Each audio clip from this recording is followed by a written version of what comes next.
Bonjour à tous et bienvenue pour les marchés en action, notre émission hebdomadaire de décryptage des marchés. Je suis Nicolas Chéron, stratégiste pour Zone Bourse et nous sommes aujourd'hui le mardi 4 mai 2021. Sans plus attendre, rentrons dans le vif du sujet. Un avertissement. Les informations graphiques, chiffres, opinions ou commentaires mises à disposition par Zone Bourse s'adressent à des investisseurs disposant des connaissances et expériences nécessaires pour comprendre et apprécier les informations développées. Ces informations sont données à titre informatif et ne représentent en aucun cas une obligation d'investissement, ni une offre ou sollicitation d'acquérir ou de vendre des produits ou services financiers. Elles ne constituent par ailleurs pas un conseil en investissement. Comme d'habitude, je vous récapitule les rendez-vous sur le site Zone Bourse. Tous les matins, le morning meeting avec Anthony Bondin. Tous les jours, Planète Bourse avec Rossane Nojac. Et tous les mardis, notre émission Les marchés en action. Au sommaire de cette émission, un focus marché. On verra ensemble les derniers grands décalages. On essaiera de les expliquer. On verra les graphiques. Puis on passera au top flop macroéconomique pour mieux comprendre les enjeux, les résultats d'entreprise, les flux des banques centrales, des chiffres d'entreprise, etc. Et puis dans un deuxième temps d'émission, on passe sur la plateforme de ProRealTime pour regarder ensemble les actions que je vous ai préparées. Sans plus attendre, le focus marché. Bon, les semaines se suivent et se ressemblent. Nouveau record historique du S&P 500 et du Nasdaq 100 ces dernières séances. Les indices sont soutenus par des résultats d'entreprises positifs, des données macroéconomiques bien orientées et les fameux plans de relance américains. On a eu un plan de relance américain à 2300 milliards de dollars. Ensuite, on a eu un plan de soutien à 1900 milliards de dollars. Un dernier à 1800 milliards de dollars. Tout ça, ça fait pratiquement une année de PIB américain.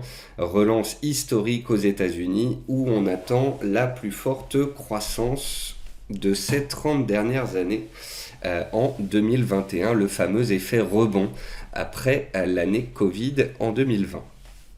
Les profits des entreprises américaines sont en hausse de 54% sur un an. Bien évidemment, c'est à comparer avec la période du Covid de l'année passée. Et 85% des entreprises battent le consensus ce trimestre.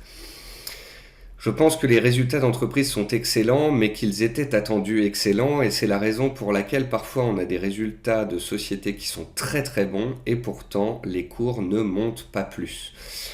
Depuis un an, vous l'avez vu, les bourses ont littéralement explosé.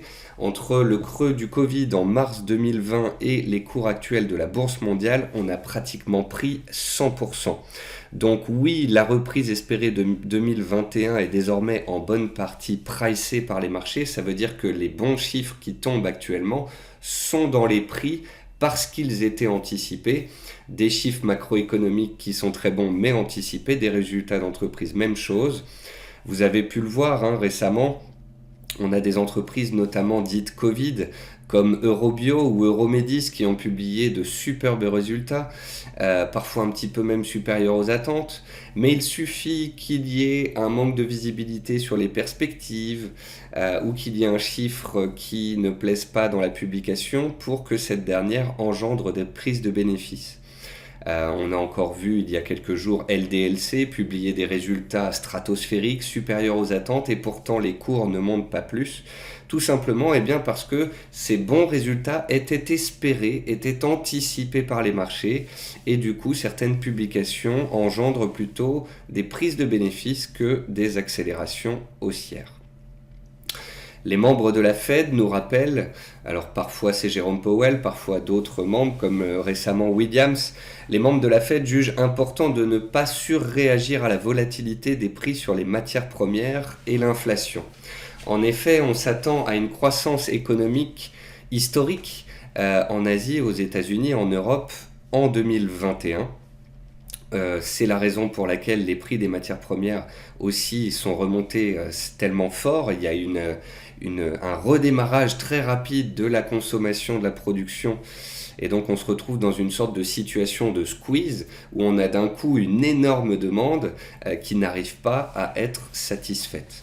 Mais cette demande devrait être temporaire. C'est le mot-clé de la Fed qui nous explique en fait, et je pense qu'ils ont raison, du moins c'est ma lecture des choses, on a une hausse des matières premières qui est momentanée. C'est une hausse qui est historique, qui va engendrer de l'inflation, mais cette inflation, elle est attendue en très forte hausse cette année et ensuite on a une normalisation qui est attendue. La Fed attend notamment que l'inflation retombe autour de 2% en 2022, qu'elle soit donc gérable et que l'institution ne soit donc pas pressée de remonter ses taux d'intérêt pour contrer l'inflation. Nouveau record annuel du CAC 40 à 6350 points la semaine dernière. On les a travaillés en ce début de semaine. Le CAC toujours solide comme un roc. On pourrait donc se poser la question d'une certaine euphorie sur les marchés puisqu'on voit les indices américains caracoler sur des records toutes les semaines. Le CAC 40 est sur des records annuels également. On ne fait que monter graduellement petit à petit sur les indices. Donc on pourrait se dire, est-ce qu'il n'y a pas une certaine euphorie? Et quand on regarde les indicateurs de l'euphorie, comme par exemple l'indice peur et avidité, le fameux Fear and Greed Index, ce dernier ressort à 54 points, 54 sur 100. Lorsque on est proche de 10-20 points, on est en peur. Lorsqu'on est à 80-90 points, on est en euphorie. Lorsqu'on est à 50, on est en plein milieu, en zone de neutralité. Donc on ne peut pas dire qu'il y ait vraiment de l'euphorie dans les marchés. Le VIX, qu'on appelle l'indice de la peur, mais qui permet aussi de mesurer justement cette euphorie, ou plutôt cette complaisance, est relativement bas. Il est écrasé à 18 points, en zone de complaisance. Donc on a des marchés qui sont haussiers, avec une volatilité faible, et on grappille petit à petit dans des volumes qui sont parfois relativement faibles. Mais toutes ces caractéristiques, une volatilité faible, une marche forcée progressive case par case et des volumes relativement faibles, eh bien tout ceci, ce sont les caractéristiques d'un marché haussier. Nouveau record historique du bois de construction à 1500$ le millier de pieds-mesure de planche, PMP. Le bois de construction qui s'envole, littéralement. On était à 300$ lorsque le Covid battait son plein l'année passée. Donc les cours ont fait x5, tout simplement. Il y a une énorme demande de bois de construction aux États-Unis et au Canada, un marché de l'immobilier qui est très dynamique, des mises en chantier, des nouvelles constructions, c'est aussi très dynamique, et c'est ce qui engendre justement ce squeeze sur les prix avec peu d'offres et énormément de demandes à l'instant T, puisque encore une fois, on parle d'une demande sur une période donnée. Voilà, donc je ne sais pas combien de temps ça va durer, mais je connais déjà la suite. La suite, ce sera à un moment donné, à moins 30% sur les cours du bois de construction et un marché qui se normalisera. Le pétrole, lui, s'approche de son record annuel, soutenu par les perspectives économiques et les campagnes de vaccination qui avancent. Le pétrole qui était dans un large range et qui s'en approche de la borne haute. C'est un environnement globalement positif, des bons résultats d'entreprise, des bons chiffres macroéconomiques, des banques centrales en soutien.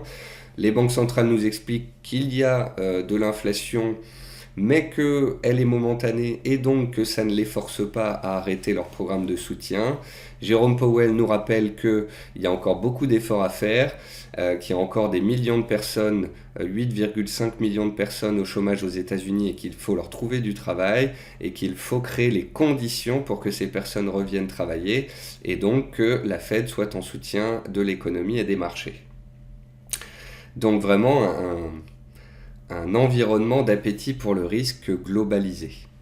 Ça ne veut pas dire que ça va continuer demain ou pour les mois qui viennent, mais je vous explique à l'instant T pourquoi les indices montent petit à petit avec des lunettes roses. On notera aussi dans les métaux que les cours de l'argent semblent dynamiques dans les starting blocks, haussiers à court et à moyen et à long terme. Hier, les cours de l'argent ont gagné 4% en séance, ça montre bien à quel point ils peuvent décaler fortement à tout moment. Et je vous rappelle que dans une optique de diversification, je trouve très intéressant d'avoir des métaux en portefeuille et que je trouve très intéressant d'avoir toujours et de l'or et de l'argent pour profiter parfois des vagues de surperformance de l'argent. C'est d'ailleurs la même philosophie que j'ai sur les crypto-monnaies, puisque souvent quand on me demande faut-il avoir du Bitcoin ou de l'Ethereum, j'ai toujours répondu il faut avoir les deux. Le Bitcoin bien évidemment puisque référence dans les crypto-monnaies, mais l'Ethereum également très intéressant pour son protocole, les projets à venir et sa surperformance. Preuve en est, l'Ethereum gagne 60% sur un mois alors que le Bitcoin désormais fait du surplace. Le poids du Bitcoin est passé de 70 à moins de 50% du total des crypto-monnaies. Et on a donc l'Ethereum qui profite, mais également pas mal d'autres altcoins. On peut regarder rapidement ce que donnent les informations que je viens de vous donner sur les graphiques. Le CAC 40, donc le voici. Tendance haussière depuis le creux du Covid. Accélération haussière avec le vaccin en novembre dernier. Depuis, c'est un long fleuve tranquille, une hausse forcée, une hausse à marche forcée soutenue par les banques centrales, les espoirs de reprise, de vaccination, etc. Donc vous voyez ici, j'ai tracé une sorte de canal sur mon graphique, tout simplement pour vous montrer qu'on est dans un grand flux haussier. Simplement, vous voyez, en mai dernier, on était allé un peu haut, un peu vite, on avait corrigé à la baisse. Ensuite, en octobre, on était allé un peu bas, on s'était fait peur, puis on avait recorrigé à la hausse. Donc, quand on est au-dessus de ce canal haussier, j'aurais tendance à dire qu'il faut faire attention, on est un petit peu cher. À l'intérieur de ce canal, on peut dire qu'on est dans des prix médians. Et si on revenait sur le bas de canal, voire en dessous du bas de canal, on redeviendrait attractif. Donc, plus on monte vers 6600 points, plus le marché est cher et plus ça devient complexe de trouver des opportunités, à bon prix en tous les cas. Plus le marché reviendrait vers 6000 ou sous 6000, plus il serait bien évidemment attractif. Vous voyez, si je tire mon canal sur les extrêmes, hop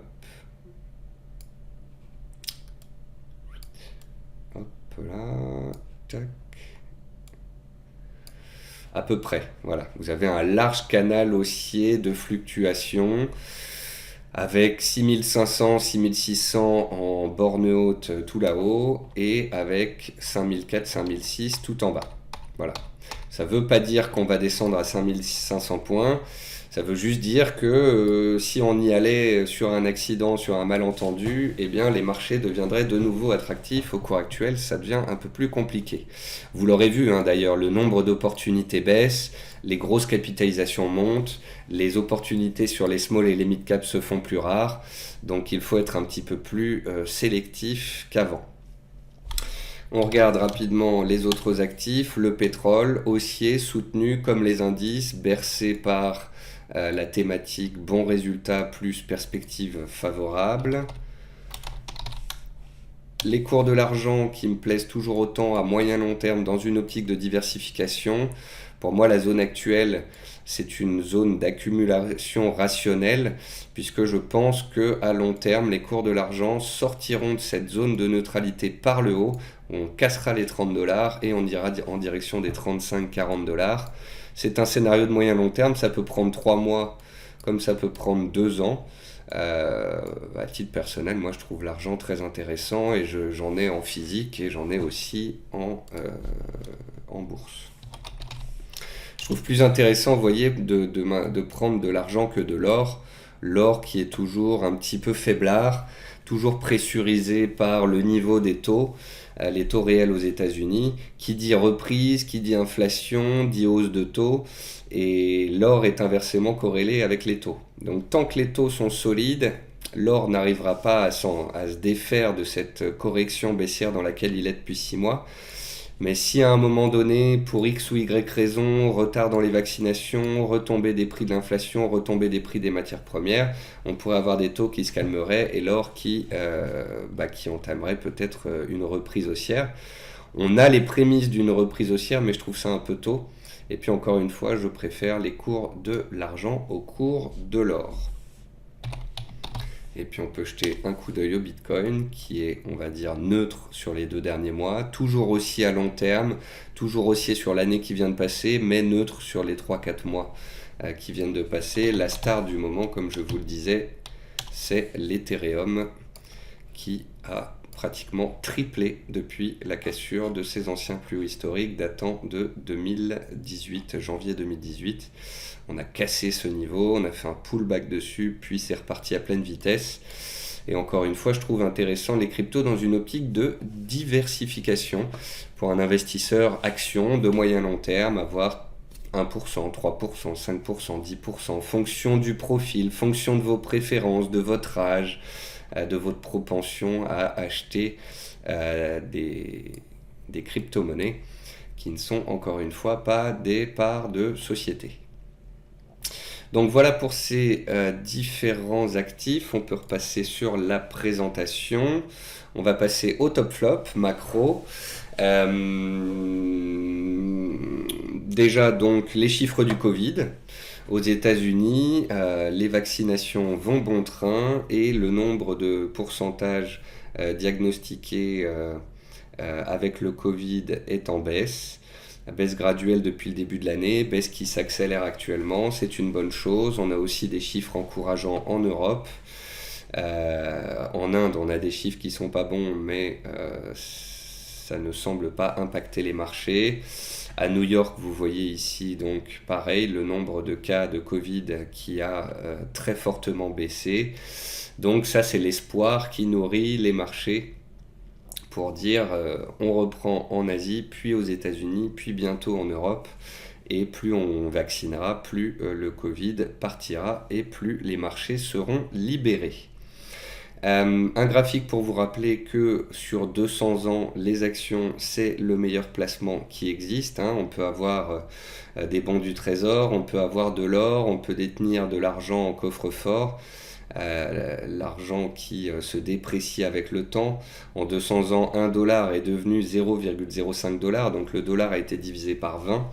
Par contre, les actions, elles, ont été multipliées par plusieurs milliers. Les actions qui rapportent en moyenne sur 200 ans aux États-Unis 6% par an. C'est un marché un petit peu différent auquel on assiste désormais, puisque certes le marché action est corrélé aux résultats des entreprises, mais c'est un marché qui est aussi très administré par les banques centrales. Vous voyez ici en blanc la liquidité globale sur les marchés et en jaune vous voyez la courbe du S&P 500. Donc vous comprenez bien qu'aujourd'hui, plus les banques centrales injectent, plus il y a de la liquidité, plus les indices montent. Attention néanmoins, si un jour il venait à l'idée des banques centrales de couper le robinet. Les résultats sont en rendez-vous. Plus de 85% des entreprises qui ont publié battent le consensus. C'est un record depuis 1993, depuis que je crois que c'est... Depuis qu'on mesure ces chiffres, en fait, on n'a jamais vu autant. Peut-être que les consensus étaient faibles, peut-être qu'ils étaient en protection, mais voilà, les résultats d'entreprise sont en très forte hausse, supérieurs aux attentes, et c'est ce qui justifie pour l'instant l'appétit pour le risque sur les marchés. À droite, vous voyez les graphiques de Apple, Microsoft, Amazon, Alphabet, les plus grosses sociétés en bourse aux États-Unis. À L4, elle représente pratiquement 8 000 milliards de dollars. C'est plus que le PIB américain. Donc on a vraiment un méga trend, un changement de paradigme, puisque aujourd'hui, ce n'est plus... l'économie européenne ou l'économie américaine ou l'économie chinoise. Maintenant, on a aussi l'économie digitale avec ces géants principalement américains, qui sont en train de mettre la main sur tout le business digital à travers la planète. Leurs résultats étaient stratosphériques encore ce trimestre et ça explique justement les niveaux de prix de ces entreprises américaines. La reprise en V, eh bien la voici, vous avez un trou d'air, une reprise forte ici sur les PMI manufacturiers en zone euro, les PMI manufacturiers qui montrent une forte expansion du business, la plus forte sur les 20 dernières années. On a même des pays comme ici, la Hollande, où on est sur des records de records avec un PMI qui est pratiquement à 70 points, donc des chiffres qui sont stratosphériques, qui montre en fait que les banques centrales ont injecté tellement d'argent dans la locomotive économique que cette dernière est en train de chauffer à pleine vitesse, et c'est ce qui explique donc les bons chiffres économiques de ces dernières semaines. De fait, on a des liquidités, on a une reprise économique et on a une croissance attendue qui est forte, donc on a une forte hausse sur toutes les matières premières. On a vu les matières premières agricoles s'envoler, le blé, le maïs gagne plus de 20% sur les 3 derniers mois, le bois de construction gagne plus de 50% sur le mois écoulé, les cours du cuivre ont littéralement explosé, on approche des 10 000 $ la tonne, soit les plus hauts historiques du cours du cuivre. Et on dit souvent que le cuivre est un proxy pour la croissance mondiale. Qui dit cours du cuivre élevé dit que la croissance bat son plein. Et bien actuellement on peut dire qu'on est donc dans une croissance historique. Et c'est le cas, hein, la croissance attendue pour cette année 2021 devrait être historique. Par contre, on arrive sur des objectifs majeurs. Donc de là à dire que les cours du cuivre vont continuer leur poussée haussière, je vous avouerai que j'ai un peu du mal. Est-ce qu'il faut vendre en mai ? Faut-il vendre en mai et revenir en octobre ou revenir en novembre sur les marchés pour respecter le fameux adage « Sell in May and go away » Eh bien non, pas forcément. C'est comme tout, c'est une statistique. Ça dépend si on prend les statistiques sur 10 ans ou les statistiques sur 100 ans. Ça dépend si on regarde les mois de mai des années d'élection ou pas. Tout ça pour vous dire que c'est du pile ou face. À gauche, vous avez un graphique qui vous montre que lorsqu'on est dans l'année post-élection, eh bien, le mois de mai est favorable au marché action. C'est même le 3e mois le plus favorable de l'année en moyenne lorsqu'on vient d'avoir une élection, et c'est le cas puisque en novembre, on a eu l'élection de Joe Biden aux États-Unis. Et ici, vous avez un graphique qui a été fait par Valentin Offrand, que je salue. C'est un graphique qui vous montre en noir le S&P 500. Donc en gros, vous êtes acheteur et vous ne bougez pas. Et en bleu et en vert, vous avez des graphiques de performance si vous êtes à l'achat sur le S&P 500 mais que vous sortez au mois de mai et que vous revenez au mois d'octobre, donc la courbe bleue, ou bien vous sortez au mois de mai et vous revenez au mois de novembre et vous avez alors la courbe verte. Tout ça pour dire que en moyenne, si vous sortez pour rentrer plus tard, certaines années, oui, vous allez éviter des cracks majeurs, mais certaines années, vous allez aussi éviter de très bonnes périodes estivales. Et du fait, encore une fois, ça montre à quel point il vaut mieux être investi dans les marchés plutôt que d'essayer de timer les marchés, de sortir au point haut pour revenir au point bas. Ça, on n'y arrive pas. Du coup, c'est la fête, tout va bien, les marchés montent, les actions sont au plus haut et les investisseurs américains ont la plus grosse propension d'actions dans leurs économies. On est à plus de 40%. Voilà. Donc tous les Américains viennent en bourse. Depuis 10 ans, ce chiffre augmente. Depuis la crise de l'an 2000 puis de 2008, ce chiffre augmente. Et là, on est sur des records. Notamment parce que, avec tous les chèques que les Américains ont reçus, ils ont investi en bourse, que ce soit dans les actions ou dans les cryptos. Et ils ont investi en bourse en plus en utilisant du levier, puisque les niveaux de levier sont au plus haut historique. Mais la confiance est là parce que c'est la reprise, c'est le post-Covid, les résultats d'entreprise sont bons, donc la confiance du consommateur américain revient sur les plus hauts. C'est aussi pour ça que ce dernier rentre en bourse. En plus de ça, il y a un effet richesse parce que les Américains détiennent de l'immobilier, l'immobilier était plus haut, donc ils sont contents. En plus, ils détiennent des actions, donc les actions sont au plus haut, ils sont contents. Et en plus de ça, nombreux Américains se sont diversifiés en crypto-monnaie, que ce soit en Bitcoin qui gagne 100% depuis le début de l'année, ou bien en Ethereum qui gagne 300% depuis le début de l'année, ou encore en Dogecoin ou d'autres coins. Donc on a un effet richesse qui est très fort. Les actions montent, l'immobilier monte, les cryptos montent, les investisseurs sont contents, les particuliers sont contents et tout va bien dans le meilleur des mondes. Voilà, c'est la fin de cette première partie. C'est ce qui explique pourquoi nous sommes si hauts, pourquoi on ne consolide pas, pourquoi il n'y a pas de correction sur les marchés. Tout simplement parce que tout est au plus haut, les attentes sont au plus haut, les résultats sont au plus haut, la macro est au plus haut et les liquidités sont au plus haut.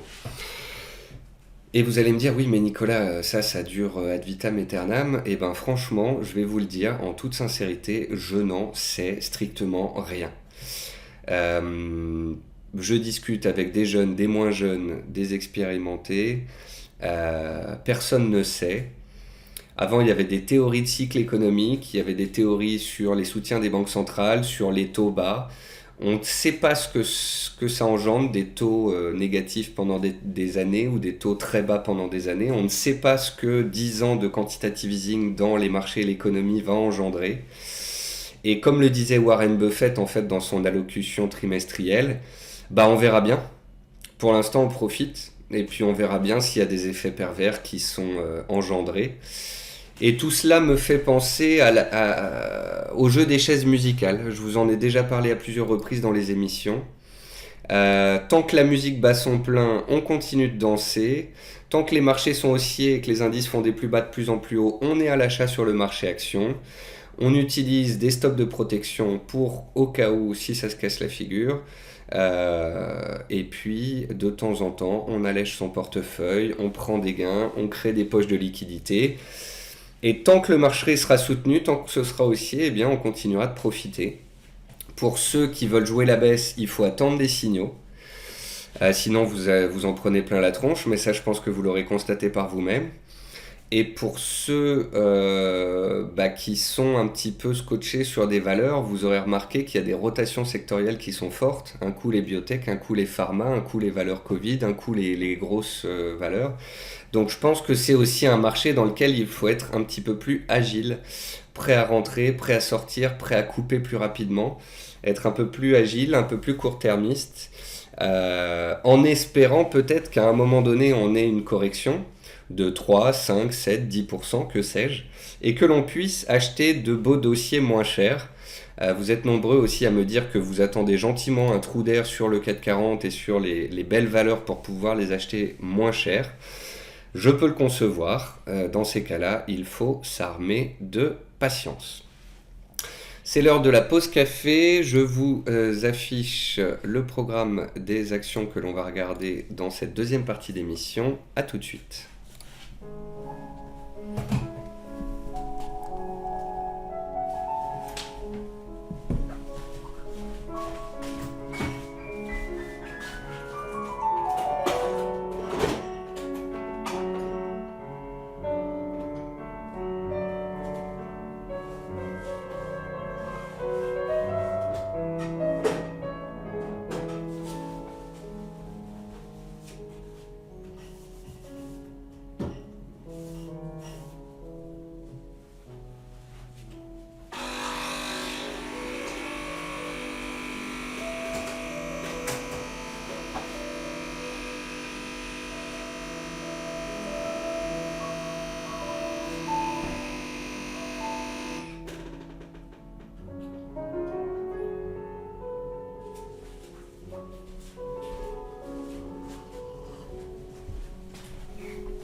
C'était Frédéric Chopin, nocturne numéro 20.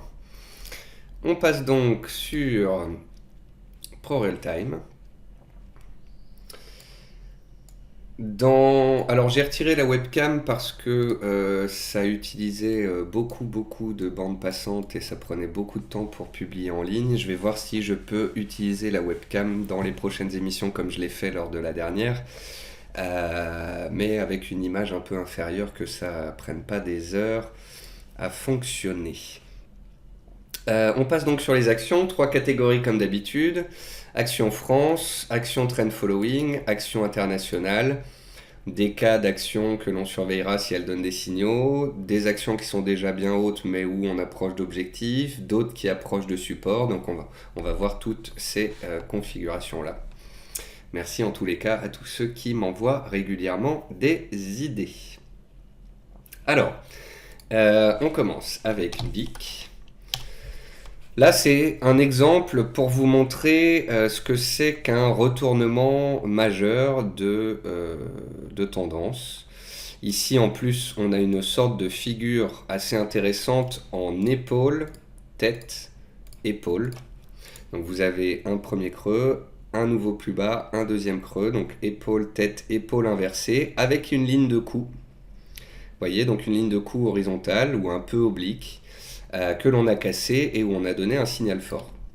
Certains verront une épaule, tête, épaule, d'autres se satisferont tout simplement de cette sorte de sous-coupe ici, une sorte de rounding bottom, avec des cours qui baissent, puis se stabilisent, font un creux et ensuite se retournent progressivement. Donc une sorte de rounding bottom. Donc sur BIC, ce qui était assez pratique si vous voulez, c'est que les niveaux étaient respectés. On avait un top ici qui s'était fait à 53, un deuxième top à 53. Ici, on a fait un troisième top à 53, vous voyez le point 1. Et donc, on savait qu'il fallait absolument casser 53. Les 53, ils ont été cassés le 8 avril avec des volumes historiques. Ensuite, on a un peu consolidé, puis on a confirmé la cassure. Et vous voyez, ça, c'était un signal relativement fort de changement de dynamique, de rythmique sur le titre BIC. Et puis par la suite, publication de résultats qui confirment les bonnes dispositions, les volumes aussi très très forts et un signal qui perdure. Donc ici, on peut prendre la hauteur du range et la reporter pour avoir un objectif haussier théorique vers 63 €. On constate aussi que les 63 €, c'est l'impulsion baissière de la dernière vague. Donc un objectif à 63, ensuite le gap à 65 et l'objectif à 68. Donc voilà les trois niveaux, 63, 65, 68, qui peuvent être visés sur BIC à moyen terme. On voit bien ici que on était dans un canal haussier de long terme et qu'on est en train de s'en échapper. Vous voyez, c'est vraiment une première. Cette sortie de range correspond aussi à la sortie d'un canal baissier de très long terme et cette sortie se fait avec des volumes historiques. Donc on peut partir du principe que le pire semble derrière BIC. Et bravo à tous ceux qui en ont. Boiron, tendance baissière de long terme, ça fait 5 ans que ça baisse, mais il y a une sorte de stabilisation sur les plus bas. Boiron est intéressante puisque ça va être aussi une des rares sociétés françaises à faire des essais sur le cannabis thérapeutique. Et donc voilà, je trouve que c'est un titre intéressant. Les résultats publiés étaient corrects, même si les ventes aux États-Unis étaient inférieures aux attentes. On est en train peut-être de créer ici aussi une base. En tous les cas, autour de 37-38 €, je trouve cette valeur intéressante. Valeur de fonds de portefeuille. On l'avait aussi regardé en données mensuelles, hein, pour bien se rendre compte de ce que ça donnait le titre Boiron sur les 25 dernières années. Et on voit bien voilà, qu'il y a une tendance haussière manifeste de long terme. C'est juste que on était allé un peu haut, un peu vite entre 2012 et 2015 et on est revenu tout aussi violemment en bas. Mais vous voyez, on voit bien cette dynamique haussière moyen terme des prix qui est en place depuis plus de 20 ans. Fermentalg, petite valeur, intéressante, relativement suivie et travaillée par plein de day traders. Donc là, il faut faire attention à constater des cassures franches, des cassures propres. Lorsque vous tracez un range comme ici, j'aime bien quand même que le haut du range soit placé soit sur une clôture, comme je l'ai fait ici, soit sur la plus haute mèche. Donc on peut dire que c'est une zone de prix comprise entre 3,40 et 3,47 qui fait résistance. Vous voyez qu'on essaye d'aller vers le haut du range et on tentait encore ce matin de s'en échapper. Mais on va dire que tant qu'on est sous la mèche, sous les 3,47, les plus hauts du 10 mars dernier, ça reste une zone de neutralité, un range horizontal, avec, espérons-le pour ceux qui sont à l'achat sur cette valeur, un signal haussier à la clé. Génomic Vision a apparemment, selon Michael Landreau, trouvé le vaccin contre la mort. C'est en tous les cas la seule explication plausible que nous avons trouvée. C'est une blague, bien évidemment. C'est la seule explication qu'on a trouvée pour expliquer le doublement des cours de Génomic Vision en l'espace de 6 séances, et ce, avec des volumes très importants. Génomic Vision vient de passer de 50 centimes à 1 euro. Je n'ai pas d'explication sur cette hausse. Ça a démarré la semaine dernière. On a refranchi MM20, on a regagné la zone des 70 centimes, puis on s'est stabilisé et c'est reparti fortement à la hausse en spéculation hier. Peut-être tout simplement parce que les opérateurs manquent d'opportunités, donc ils se mettent sur des plus petits titres, et puis une vague spéculative avec des traders engendrant d'autres traders qui rentrent, engendrant des forums qui en parlent, et on a un effet boule de neige. Il y avait un premier objectif qui était de revenir à 0,80 centimes, il y avait un deuxième objectif, vous voyez, j'avais tracé ici un canal baissier qui était de revenir sur la borne haute du canal à 92 centimes, et je m'étais fixé un objectif vraiment relativement haut lorsque je la regardais la semaine dernière et que je réfléchissais à l'émission. Et je me disais, voilà, si elle revient à 1 euro, 1,05 €, c'est déjà un magnifique objectif. Donc voilà, pour moi, là, je peux même retirer ce canal. Alors pourquoi est-ce que Génomic a réagi ici autour de 55 centimes? Parce que historiquement, c'est une zone très importante, très importante. Elle a fait résistance ici, elle a fait résistance là en 2020, de nouveau résistance ici en mai, résistance en août 2020, et elle a été cassée en octobre 2020, devenant support. Donc on était revenu certes sur une zone de prix clé, un support majeur qui a engendré une spéculation, mais bon, ça n'explique pas pourquoi on a doublé avec volume en si peu de temps. Après, me semble-t-il, Génomic va publier des chiffres dans les jours qui viennent. Donc attention. C'est un peu du qui tout double. Si c'est extrêmement bon et qu'on casse la zone des 1 euro, 1,05 €, et ben, il y a un potentiel supplémentaire vers 1,20, 1,25 qui s'ouvrirait. Mais sinon, à très court terme, si on ne veut pas prendre le risque de jouer une publication, on vient de passer d'un support de moyen terme à un objectif majeur, seuil de résistance horizontale, seuil psychologique, 1 euro, et c'est déjà pas mal. Donc bravo à tous ceux qui en ont profité. Attention à la gourmandise, attention à ne pas vous faire piéger tout en haut, et à la publication, à ne pas vous faire avoir, à ne pas regarder les dates de publication. C'est comme ce matin, quelqu'un qui me dit « Est-ce que tu as vu Métropole TV? Elle se casse la gueule, je suis bien content d'être sorti hier. » Et là, je lui dis « Oui, mais non, mais en fait, Métropole TV, elle a clôturé hier à 19 € et ce matin, elle a lâché un dividende de 1,50 €. Donc, si tu as vendu hier à 19 €, c'est dommage parce que aujourd'hui, l'action perd 1 euro alors qu'elle a versé un dividende de 1,50 €. Elle est donc techniquement en hausse de plus de 2%, et donc ceux qui ont gardé profitent, ceux qui sont sortis, dommage pour vous. GL Event, GLO, GL Event, on parle de déconfinement, on parle de reprise, on parle de calendrier de sortie, on parle d'événements de plus de 1000 personnes, et donc forcément ça spécule sur GL Event, spécialiste, rappelons-le, de l'événementiel. Là-dessus, si vous voulez, je voulais juste vous montrer ici la zone de résistance des 12 € qui était très belle. On l'avait testé une fois, 2 fois, 3 fois. Donc la cassure ici à 12 € était vraiment magnifique. C'était pas forcément très simple, mais la baisse graduelle ici du mois d'avril avec ce beau chandelier ici le 21 avril, c'était un marteau magnifique. Alors je sais que ça fait un peu retour en arrière, back trading, mais c'est aussi pour vous habituer. C'est le but, hein, quand on regarde des graphiques pendant des mois, des années. Ça, c'est un chandelier qu'on voit peu. Baisse graduelle, belle mèche basse, clôture au plus haut, clôture positive et volume énorme. Donc ça, généralement, c'est le genre de chandelier qui met un temps d'arrêt à la baisse, voire qui permet au cours de repartir dans l'autre sens. C'est ce qui s'est passé. Acheter maintenant à la cassure des 16 euros en espérant beaucoup plus, je vous avouerai que j'ai du mal. Donc j'aurais plutôt tendance à féliciter tous ceux qui ont acheté dans la hausse et à vous inviter à remonter vos stops de protection. La dernière zone de résistance était à 14, 50, 15 euros et donc remonter les stops sous cette zone de prix m'apparaît aujourd'hui légitime, voire nécessaire. Si ça monte, c'est bien, mais si ça retombe, comme ça, vous sortirez avec un gain.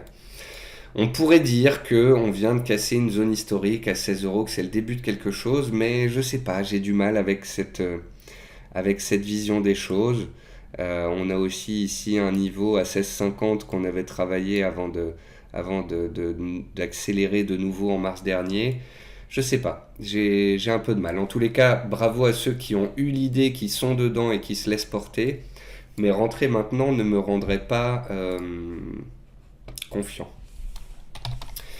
Inventiva. Alors Inventiva, je voulais la comparer à Valneva parce que elle est chiante. Voilà, utilisons un terme qui choque un petit peu, mais qui veut dire ce qu'il veut dire. Pourquoi est-ce que je dis ça? Parce que Valneva, il y a un mois, elle sort de son range, puis elle le réintègre, puis elle sort, puis elle le réintègre, puis elle remonte, puis elle se casse la figure, puis elle remonte.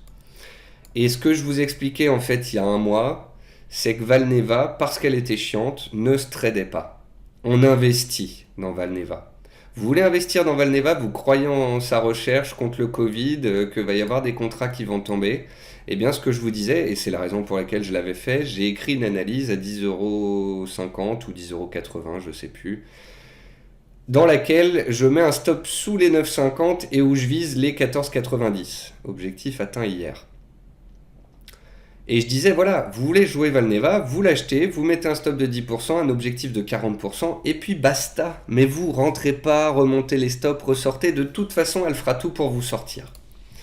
Et bien Inventiva, j'ai l'impression que c'est la même chose. Elle monte, elle retrace, elle retombe, etc. Elle n'est pas évidente. Simplement, ce qu'elle fait ressemble un petit peu à ce qu'elle a fait ici. Elle monte, elle retombe, elle monte, elle retombe, elle monte, elle retombe, mais malgré tout, elle suivait une oblique haussière. Là, on va dire qu'elle ne suit pas une oblique haussière, mais au moins une zone de neutralité. Donc j'aurais envie de dire que Valneva, c'est un peu la même chose que VLA, donc que Inventiva, c'est la même chose que Valneva, dans le sens où si vous y croyez, que vous avez analysé le dossier, vous avez ici une zone horizontale autour de 11 €, 11,50 €. Vous essayez d'acheter le plus bas possible. Vous mettez le stop sous le support, sous la zone des 10,60 €, 70 € qui fait soutien. Et vous visez 15 € ou 16 €. Vous achetez avec un stop de 10% et vous visez 50% de hausse. Et basta. Il n'y a pas midi à 14 h d'essayer de rentrer sur une accélération, de remonter le stop, de le mettre à zéro, etc. C'est une valeur qui n'est pas faite pour le trading, qui va retracer, qui va venir vous chercher, vous sortir avant de faire son mouvement. Donc soit on accepte de faire du moyen terme stop large, soit on sait qu'on a de grandes chances de se la prendre dans les dents. Nekon, c'est mou. C'est mou, c'est un peu décevant. Nekon était dans une belle tendance haussière avant, des plus bas de plus en plus haut, des plus bas de plus en plus haut, et ainsi de suite. Et on va dire que ce cycle sympathique s'est arrêté depuis un mois maintenant. Depuis un mois, elle est un peu plus décevante puisque au lieu de tenir au-dessus de sa moyenne mobile à 200 périodes, ici, en avril, elle l'a cassée, elle est revenue un cran en dessous. Bon. Elle est décevante, est-ce que pour autant elle est moche? Non. Est-ce que pour autant elle est baissière? En données journalières, oui, mais en données à moyen terme, non. Elle est posée sur une zone. Donc je dirais que voilà, récemment on a une mèche à 6,30, on a une zone de prix défendue à 6,50, 6,60. Pour ceux qui sont dedans, vous la connaissez, elle n'est pas évidente, mais elle n'est pas non plus très rapide et très dangereuse. Donc peut-être qu'il faut avoir un stop large pour éviter les mèches, avoir un stop sous les plus bas récents à 6,30 € et puis prendre son mal en patience en espérant que les prochaines publications continuent de montrer une croissance de l'activité de la société. Pierre et Vacances, c'est un petit peu comme GL Event, hein. GL Event, on reprend les manifestations événementielles, donc elle est recherchée. Pierre et Vacances, on va peut-être réouvrir les clubs, les centres, les vacances, les trains, les restos, enfin la vie quoi. Donc il y en a qui spéculent sur Pierre et Vacances. Le souci qu'il peut y avoir sur des sociétés comme Pierre et Vacances ou GL Event, après il faut regarder les chiffres de la société, sa trésorerie, etc. C'est que ce sont des sociétés qui ont été fortement impactées par le Covid. Est-ce que ce sont des sociétés qui sont susceptibles de lever du cash, de faire des augmentations de capital? Ça, ce sont des choses à regarder puisque ce sont des risques qui pourraient pendre sur le dossier. Quand on regarde Pierre et Vacances à long terme, bah, on se rend compte qu'on est sur des plus bas historiques. On est sur les plus bas de 2012. On s'accroche tant bien que mal à cette zone-là. Donc je peux comprendre hein, qu'ici les opérateurs spéculent sur un renouveau, sur du mieux. En données journalières, on est en train de tester l'AMM 200 jours. Il faudrait la passer très clairement. Et puis voilà, il faut des signaux, il faut un retour des volumes, il faut une cassure de MM200, il faudrait une cassure des 13,30, 13,40. Là pour l'instant c'est totalement neutre. Si on passe MM200 c'est une bonne chose, si on passe les 13,40 ça passe aussi à court terme. Et on se dégagerait de l'ornière si je puis dire. Donc c'est une action à suivre, certains la jouent, à surveiller. Et puis enfin, dans les actions françaises, XFAB, qui n'est pas une valeur facile de par son comportement. On en revient un petit peu à ce que je disais sur Valneva ou sur Inventiva tout à l'heure.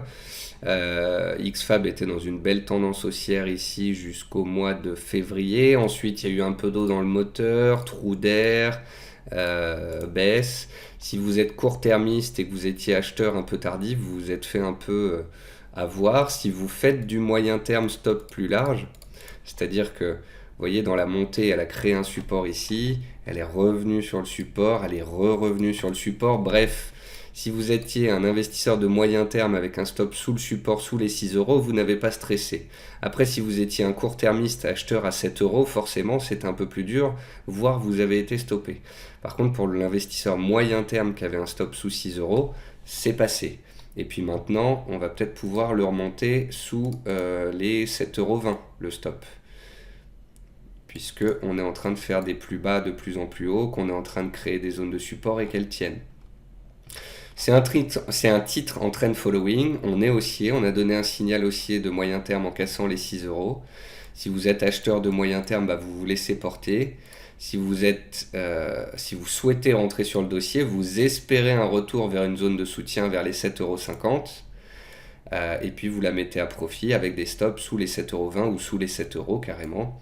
Et vous jouez la dynamique haussière de moyen terme progressive.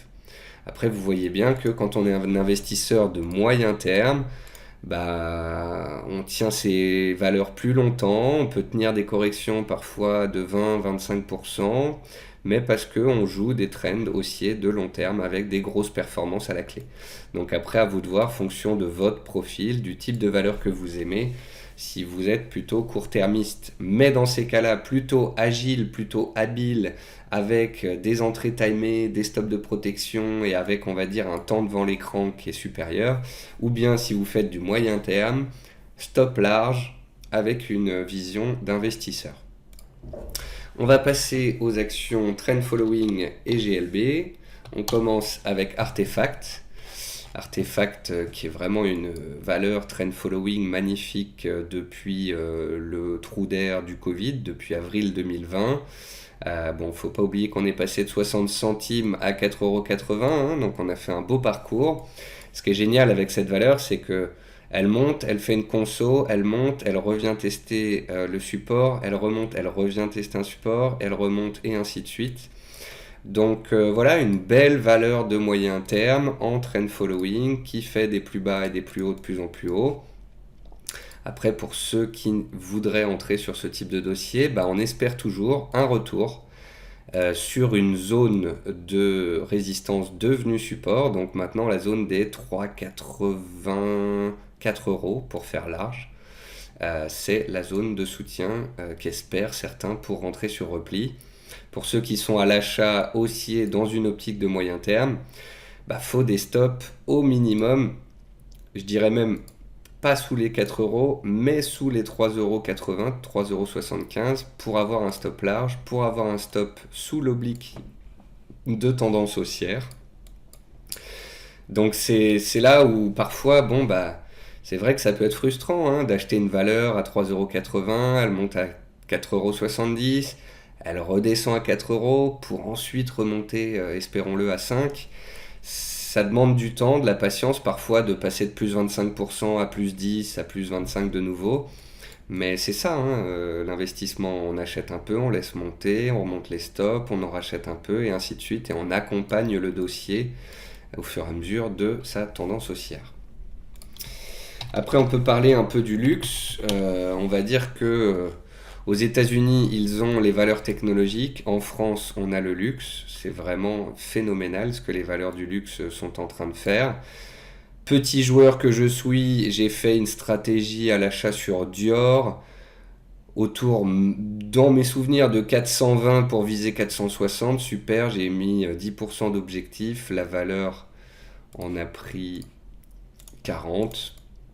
Donc voilà, c'est assez hallucinant, mais c'est ça le luxe qui profite de l'argent qui coule à flot sur la planète, des milliardaires encore plus riches, du nombre de millionnaires et de milliardaires en Asie. Le luxe profite de la reprise économique en Asie, on attend 8% de croissance en Chine, les Chinois sont férus du luxe français, donc c'est ce qui explique que toutes les valeurs du secteur, Christian Dior, Kering, LVMH et les autres augmentent. Et bravo à vous si vous faites du moyen long terme sur le luxe français, c'est franchement magnifique. Après voilà, il y a des consolidations hein, par moment, il y a des phases baissières. Vous voyez ici on était dans une conso, là on est dans une phase explosive. J'aurais tendance à attendre au moins une consolidation à plat et ou une correction si je voulais en acheter, plutôt que d'acheter à l'heure actuelle aussi haut après une hausse en ligne droite de 40 ou 50%. Donc là, bravo à ceux qui en ont. Je ne vais pas leur dire de sortir, de remonter le stop, de prendre des gains, puisque ils ont démontré qu'en achetant et en faisant rien, ils pouvaient faire mieux que le marché. Mais pour ceux qui voudraient en acheter, j'aurais tendance à attendre des consolidations. LDLC. Alors LDLC, c'est comment dire, le syndrome des bons résultats attendus. Je vous ai parlé en début d'émission des valeurs Covid, comme par exemple Euromedis ou Eurobio, sur lesquels on a eu des résultats stratosphériques qui ont été vendus. Euromedis, que vous voyez ici, elle est montée très fortement avant ses résultats, puis les résultats sont tombés et ont engendré des prises de bénéfices. D'une part, parce que les résultats ont été beaucoup joués, la valeur a baissé après les résultats. Faut pas oublier qu'on est passé de 14 à 25 en un mois. Donc en gros, la valeur en un mois et demi, elle a pris 82%. Donc en fait, les très bons résultats étaient déjà pricés, étaient déjà dans les prix. Si elle était à 15 euros quand elle a publié des résultats magnifiques, bah on serait monté à 20. Mais étant donné qu'elle est passée de 15 à 25 avant les résultats, les opérateurs ont pris des bénéfices à la publication des résultats. C'est ce qu'on appelle acheter la rumeur, vendre la nouvelle. Et il y a beaucoup de gens qui, après la publication, ont dit « Mais non, mais c'est du n'importe quoi, Euromedis, superbe société, super résultat. » Oui, les résultats passés sont très bons, mais les résultats à venir devraient être un peu moins bons que les résultats exceptionnels de 2020. Et en plus de ça, Euromedis a été plutôt neutre sur ses perspectives. Donc les opérateurs prennent des bénéfices et sortent des valeurs Covid, puisqu'en plus, en ce moment, le marché joue plutôt la sortie du Covid que la poursuite de ce dernier. LDLC, c'est un peu la même chose. C'est un peu comme SRP aussi, showroom privé. Euh, c'est exactement la même chose d'ailleurs, SRP et LDLC, deux sociétés qui vendent en ligne, qui ont profité du Covid. Les résultats de LDLC sont stratosphériques, ok, mais ils étaient attendus stratosphériques. Ils sont supérieurs aux attentes, ok, mais ils ne sont pas non plus extrêmement supérieurs aux attentes, ils le sont un petit peu. Et puis il ne faut pas oublier qu'LDLC, ça valait 6 euros l'année dernière, enfin il y a 2 ans, enfin l'année dernière aussi, pendant le Covid, et qu'on a fait x10. Donc oui, les dirigeants sont bons, oui, les résultats sont excellents, oui, la recovery a été au rendez-vous, mais maintenant, c'est bon. Les opérateurs se sont habitués à des résultats exceptionnels, à une croissance exceptionnelle, à une rentabilité très forte. Ça justifie aujourd'hui une action qui vaut 54 euros. Mais ça ne suffit pas aux opérateurs pour se dire cette croissance va continuer. Et donc, il y a des raisons de se ruer à l'achat pour viser plus haut. Donc, LDLC fait partie de valeurs qui pourraient avoir besoin d'un certain temps de gestation, de stabilisation, de consolidation, peut-être le temps que des court-termistes sortent, que les moyens-termistes restent en position, et puis que la société confirme les bonnes dispositions qu'elle a, confirme qu'elle peut continuer de croître aussi fort, aussi vite, même quand les gens sont dehors et qu'ils ne sont plus bloqués chez eux devant un ordinateur à cause du Covid. Et donc ce sera le challenge de sociétés comme Showroom Privé ou comme LDLC, de faire de très bons résultats dans le temps avec une réouverture des commerces et de la vie en général pour les Français. LVMH, c'est comme Dior, c'est le luxe, c'est magnifique, c'est haussier. Franchement, là, c'est du trend following. C'est l'exemple même du trend following, quoi. Tendance haussière, accélération, nouveau plus haut. On a cassé les plus hauts en novembre 2020. Celui qui achetait bêtement la cassure des plus hauts historiques sur LVMH à 450, il prenait 30% en quelques mois. Plus facile à dire qu'à faire, hein, vous me direz. Ici, on a une belle droite de tendance haussière. On est complètement dans la stratosphère niveau hausse de prix.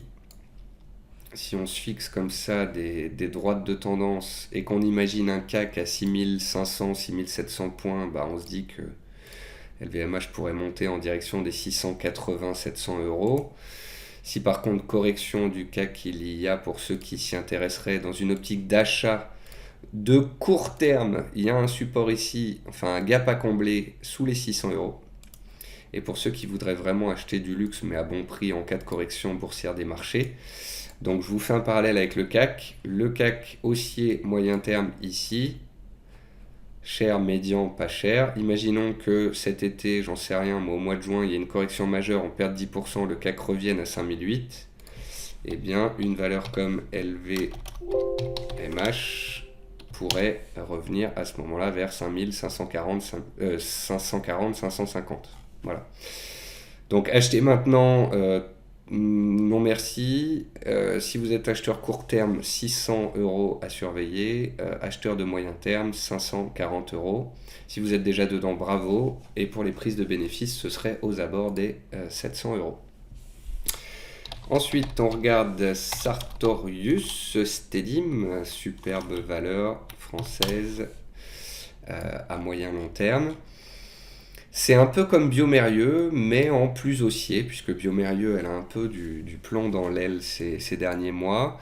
Sartorius, c'est un peu comme Téléperformance, c'est une valeur fusée depuis ces 10-15 dernières années. C'est vraiment un très très bel exemple. Après, vous voyez que elle peut avoir des périodes de correction assez abruptes. Voilà. Et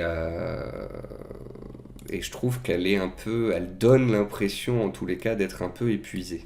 Voilà. Et on a une zone clé ici, une zone de gap qui avait été testée. On a la MM200 qui arrive en soutien. Je suis positif sur ce dossier, mais si je voulais en acheter, j'attendrai de pouvoir en acheter autour de 330, 340.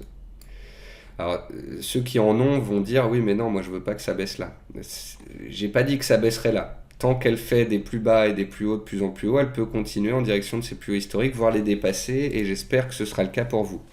Mais pour ceux qui n'en ont pas, on voit bien que les prix plafonnent un petit peu ici depuis une dizaine de jours. C'est pas forcément le secteur qui est le plus recherché, puisque là les opérateurs jouent le retour à la vie, et donc pas trop, ou on va dire moins, le secteur Covid, le secteur pharma. Donc beau dossier de fonds de portefeuille, mais à théoriquement acheter sur repli désormais, puisque on voit qu'à moyen terme c'est haussier, mais que par période on a aussi des corrections assez violentes. Signify, on en avait parlé il y a quelques semaines, parce que j'avais déjà ce tracé sur mon graphique. On avait parlé de Signify notamment parce qu'elle faisait une GLB, qu'elle cassait son plus haut historique à 36 euros. Donc vous voyez ici, c'était un bel exemple de GLB. Les plus hauts historiques étaient là. Elle casse, donc elle donne un signal. Elle revient travailler la cassure, très propre. Donc toujours le système de cassure pullback. Et elle redémarre. Et on avait dû en parler ici à la cassure des plus hauts historiques de nouveau. Et je vous avais dit, voilà, on a un range. Et pour trouver l'objectif haussier théorique, on prend la hauteur du range, on le reporte à la cassure. Et on a atteint l'objectif haussier théorique pour prendre des bénéfices à court terme hier à 48,50 à peu près, puisqu'on avait un range, on reporte à la sortie et on a atteint donc un objectif haussier théorique. Vous êtes acheteur de moyen long terme dessus, bah, tout va bien, vous laissez porter. Mais si vous étiez acheteur court termiste, il faut savoir prendre des bénéfices sur un objectif court terme atteint. Sofina, c'est le genre de valeur magnifique dont personne ne parle. C'est pas une française, hein, elle est cotée à Bruxelles. Mais j'ai mis quelques valeurs belges aussi dans ma liste parce que j'avais trop de valeurs internationales.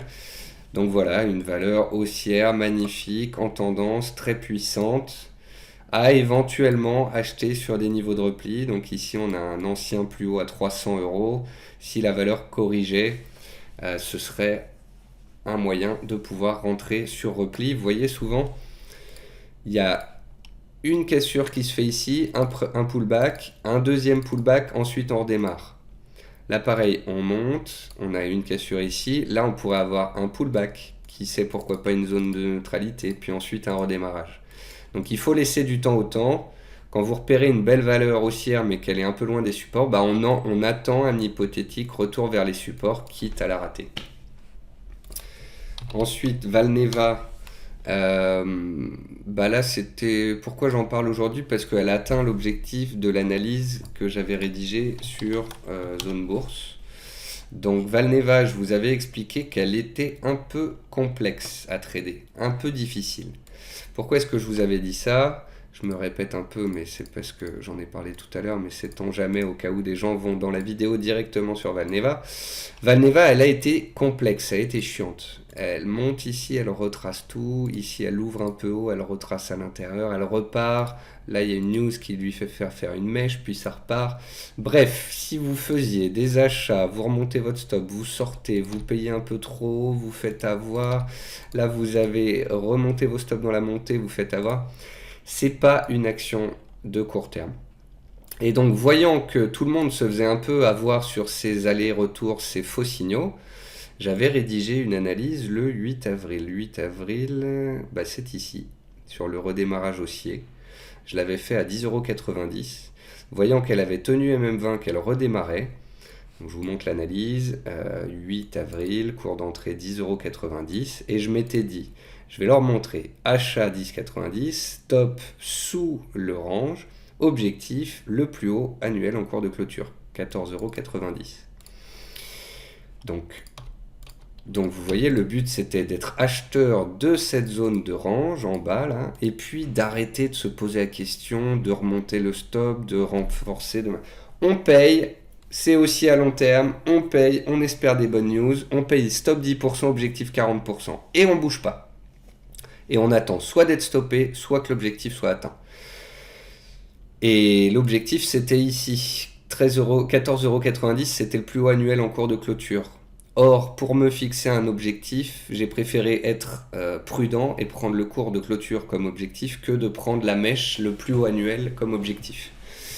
Et donc, l'achat était à 10,90 €, l'objectif à 14,90 €, ça faisait un gain de 27% ou 37%, je sais plus. Donc voilà, objectif atteint sur Valneva. Là, il faudra de la news, de l'actu pour réussir à casser les 15 € et aller plus haut. Euh, Si vous êtes acheteur, que vous n'êtes pas sorti et que vous êtes toujours dedans, au moins n'oubliez pas de remonter vos stops au cas où on végète plus longtemps entre 12 et 15 euros, quoi. Ensuite, Worldline. Alors, le Worldline, c'est la définition de donner du temps au temps quand on est un investisseur.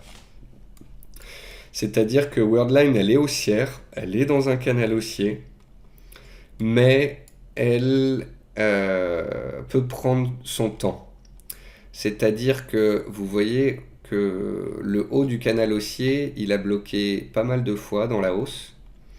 Il a bloqué ici en septembre 2020. Et puis depuis, elle s'est mise dans un range. Elle a bien tenu la borne basse. Donc c'est ça qui me plaît beaucoup. Ce canal de tendance, il est vraiment puissant. Parce que on a touché la borne haute, la borne haute, la borne basse, la borne basse. Donc on sait qu'il est bon. Simplement, il faut laisser du temps au temps. Parfois, une valeur peut végéter pendant un an avant d'éventuellement continuer sa course dans le sens de sa tendance haussière. C'est Worldline, donc c'est une mémère, c'est une action lente. Elle peut monter, corriger, monter, corriger, monter, corriger, et ainsi de suite. Donc elle prend son temps.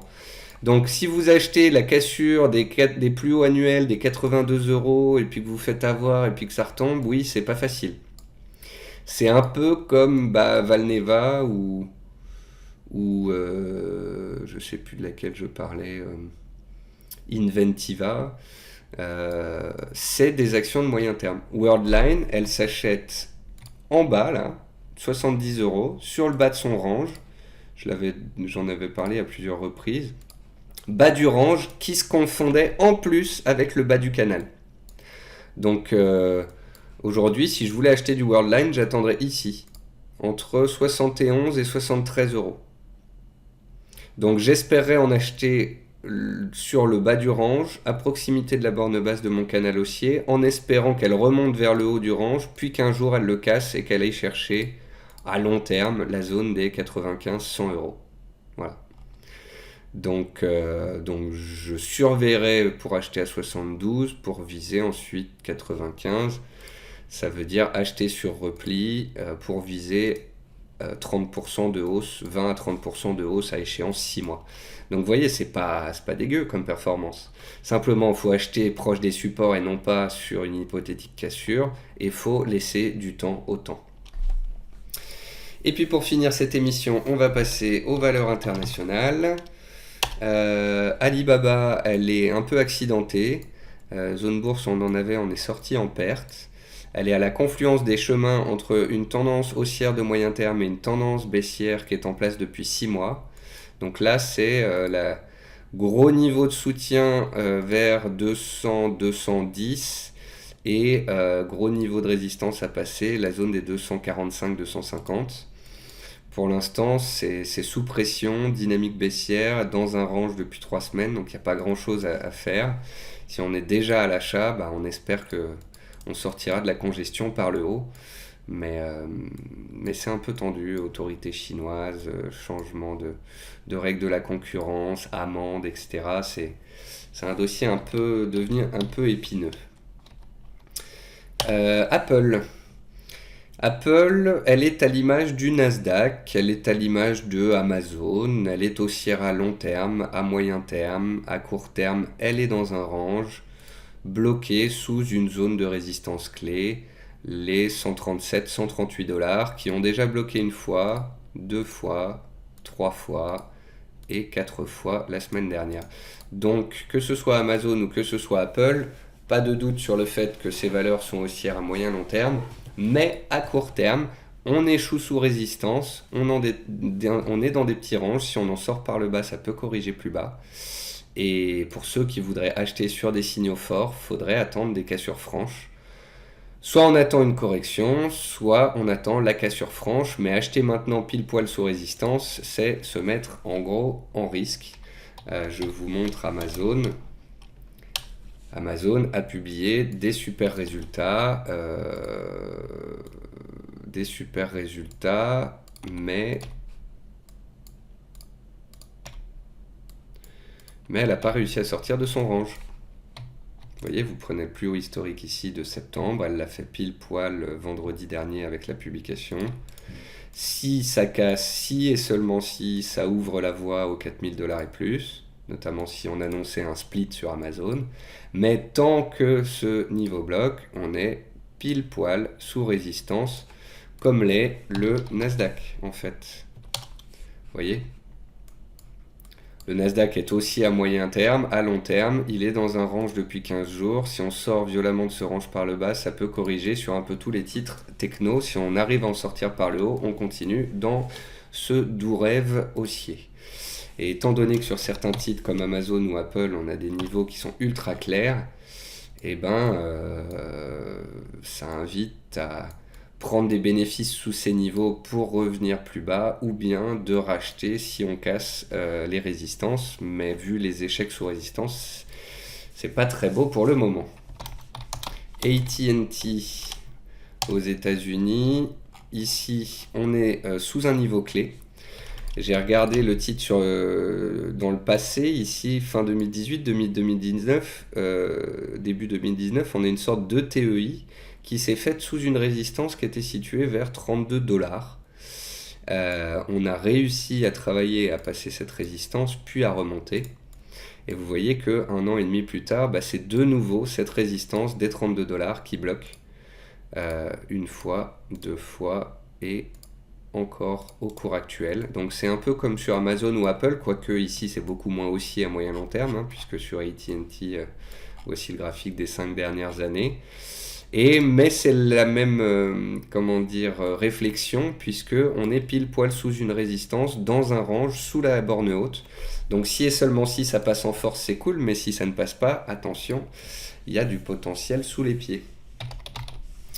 Ensuite, quelqu'un m'avait demandé de parler de Baidu, de Viacom, des sociétés qui avaient été pliées en quatre, du moins leurs actions, par les ventes forcées de Crédit Suisse et des autres banques à des positions des fonds Archegos de mémoire.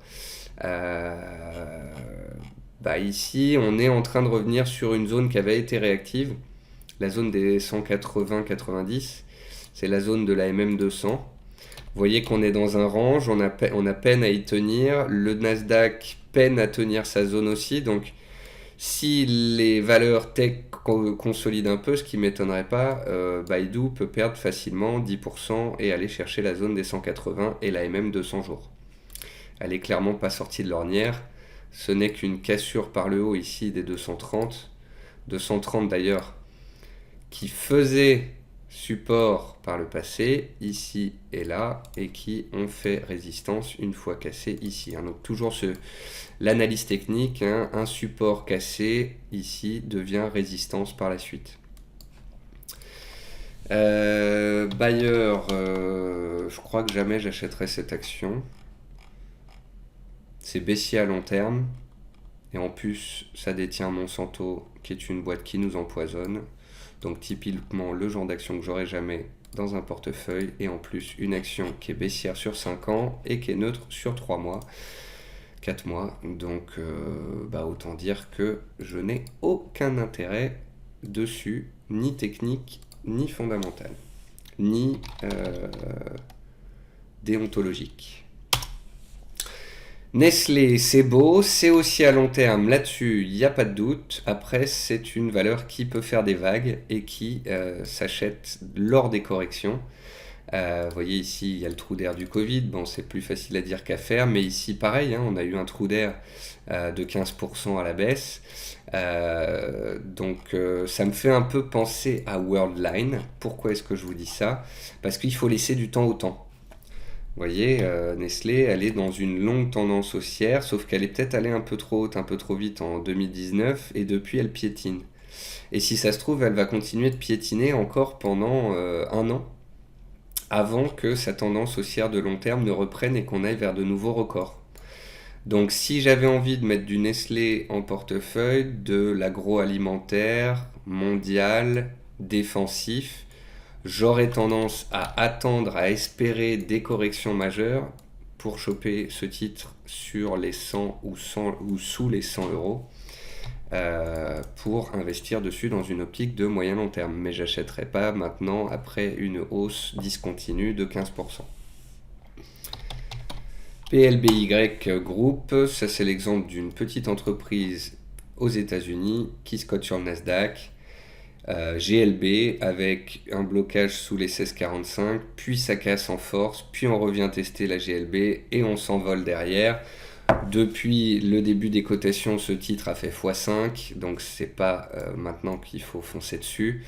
Mais voilà, c'est un rappel pour vous dire que sur des boîtes aux États-Unis et même en Europe qui s'introduisent au bout de quelques semaines, quelques mois, on casse les plus annuels historiques. C'est le concept de la GLB, le Green Line Breakout. C'est un concept très fort et parfois on a des belles surprises, des belles aventures et des belles performances en seulement quelques mois. J'arrive à la fin avec la weed et Tilray. Donc la weed, le cannabis qui est vendu au Canada, aux États-Unis. Tilray est un acteur très important. Quand les sociétés du cannabis se sont cotées en bourse en 2018, ça a été la fête. Cette action allait passer de 10 dollars à 300 dollars, c'était le grand n'importe quoi. 2019-2020, ces sociétés-là ont mangé du pain dur. Avec l'élection de Biden, il y a eu de nouveau une envolée assez forte sur tout le secteur. Maintenant, il va falloir séparer le bon grain de l'ivraie. Il y a des sociétés qui sont ultra endettées, il y en a qui ont du mal, il y en a qui font mieux que d'autres, donc il faut être sélectif. Moi, ce que je vois, c'est un retracement pratiquement à 100% de la vague haussière qu'on avait eue à partir de début janvier. Un petit range dans lequel on est de retour, range dans lequel on était là avant l'explosion, on est de retour ici. On est bloqué sous les 20 dollars. Donc tant qu'on est bloqué sous les 20 dollars, je préfère être très pragmatique, neutre, attentiste. Si on revient vers les 15 et que ça réagit bien à 15, c'est cool, à surveiller. Si on descend plus bas, c'est chaud, mais il y a un gap ici à 10 dollars, sait-on jamais. Si j'en avais pas, j'en achèterais pas maintenant. J'attendrais un retour plus bas sur les supports et une éventuelle réaction dessus pour essayer d'acheter le plus bas possible. Ou bien j'attendrais la cassure des 20 dollars pour rentrer dedans. En gros, on est peut-être sur une naissance de quelque chose. On a peut-être été un peu haut, un peu vite. On a peut-être une naissance de trend haussier comme ça. On est allé trop haut, trop vite, on a tout retracé. Mais dans ces cas-là, aucun problème. Attendre la cassure des 20 dollars, bien comme il faut, ce serait un signal fort pour jouer une nouvelle vague de spéculation. Et puis on termine avec Viacom, qui tout comme Baidu, qu'on a vu il y a quelques instants, a été impacté par des ventes violentes. Eh bien, elle revient à la croisée des chemins, elle revient sur un niveau clé des 37 dollars. Mais c'est vachement accidenté comme configuration et j'ai du mal. Voilà, j'ai du mal. Il y a des fois, je sais pas quoi dire, mais j'ai l'impression, si vous voulez, que le mal est fait. Il y avait une tendance, on est monté trop haut, trop fort, on est retracé. C'est comme si la droite de tendance ici était cassée. On va avoir une période de stabilisation ou de continuation baissière, hein. On a une zone de prix ici vers 34-37 en soutien. Même chose, je préfère attendre de voir, donner du temps au temps, à la configuration de baisser ou de stabiliser, de créer une zone, de créer un range. Et puis si et seulement si on a une sortie par le haut de ce range, on pourrait acheter, mais au cours actuel, il n'y a pas de signal acheteur. Donc vous voyez tout ça pour dire, quand on regarde cette liste de valeurs qu'on a étudiées depuis à peu près 40 minutes, il y a beaucoup de valeurs qui ont fait des beaux parcours. Il y en a beaucoup qui sont trop hautes pour être achetées maintenant. Il y en a pas mal où il faut remonter les stops. Il y en a qui sont toujours haussières et bien orientées, mais parfois il faut savoir faire du moyen terme stop large plutôt que de faire du court terme stop court et de se faire défoncer. Il faut faire attention sur les small caps, maintenir des stocks de protection parce que quand ça retrace fort et il ne faut pas se laisser se faire bloquer sur plein de petits titres. Faut pas hésiter à aller voir en Europe ce qui se passe côté Bruxelles ou Amsterdam parce qu'il y a des belles histoires. Et concernant toutes les valeurs tech, notamment celles qu'on vient de regarder, bah faut quand même garder à l'esprit que le Nasdaq est fragile, qu'il peut corriger, qu'on est sous résistance et que tant que ça passe pas, bah ces valeurs-là pourraient avoir du mal, voire pourraient consolider. Donc attention à vous si vous êtes sur les valeurs du Nasdaq. Voilà, c'est la fin de cette émission. Je rappelle que j'avais pas la webcam parce qu'il faut que je règle des choses pour pas que ça prenne trop d'espace et que ça me prenne trop de temps de compiler l'émission et de la mettre en ligne. Du coup, je me dépêche de la compiler dès maintenant pour la mettre au plus vite. Je vous souhaite à tous une bonne journée, un bon training, une bonne semaine. Vous pouvez, comme d'habitude, me retrouver sur BFM mercredi à 10h30. Vous pourrez me retrouver aussi vendredi dans l'émission des cryptos à 16h30. À très bientôt. Au revoir à tous.